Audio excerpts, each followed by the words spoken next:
です。昨日台風9号の影響でこの辺り大荒れになってたんですけれども、そこから1日が経ちまして、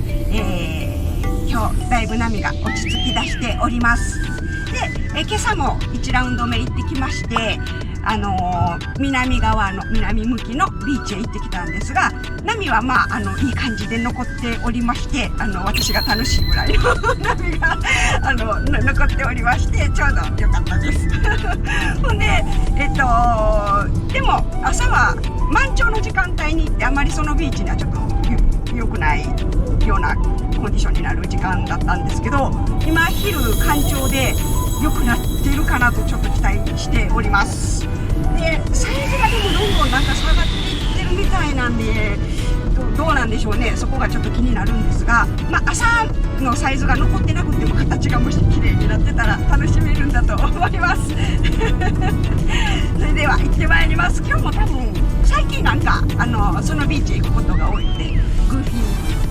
ーの練習を一生懸命しております。昼も練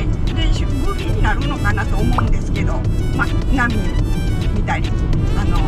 波待ちの人の状況を見ないとちょっとわからないんですが、とりあえず本日2回目行ってまいります。